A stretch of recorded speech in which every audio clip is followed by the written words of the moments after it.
I watched, unable to muster the courage to jump in after her, as my sister fell down the cliff edge.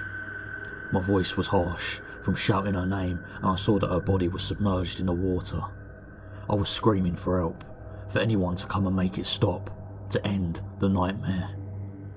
The picture in my head of her, finally surfacing on the water, unmoving, haunted me. Her long black hair lay in a waterfall of seaweed. My mind was numb.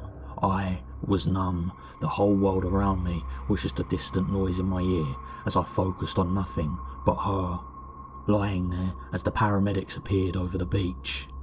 She couldn't be saved. I stood on the cliff edge, watching the scene unfold. I woke up. I've had that reoccurring nightmare for a year now. A year since she died. You'd think it might get better, but not in my case. She comes every night, without fail. Some night, she just sits on the end of my bed, humming softly as her long black hair floats in wisps around her face. Others, she is sat on the chair next to me, silent, facing away from me. The most terrifying thing is, when I wake up with a crushing pressure on my chest and find her sitting on my legs, pinning me down. I never see her face.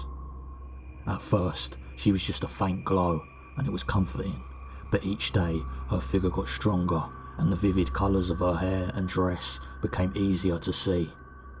She is almost complete now. Just one more night, and she will look like my sister again. Tomorrow is the anniversary of her death. Tomorrow, I might see her face. When I woke up, the morning sun penetrated my curtains, and I got up. I walked down to my sister's grave and placed a bunch of lilies on the gravestone. They were always her favourite. I got into bed and drifted off to sleep. As usual, I was awoken at 3 o'clock by a glow I could see through my eyelids. Opening my eyes, I saw my sister standing at the edge of my bed, facing me.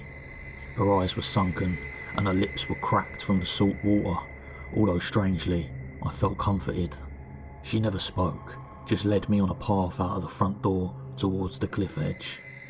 Her intentions only became clear once she grabbed a hold of my arms. Her eyes filled with fear as she jumped, pulling me with her. I hit the side of the rocks multiple times and fell into the water, paralysed. The surface drifted away above my head as her shiny, long, black hair covered my body. It was quite peaceful, actually. After all, we all die in the end.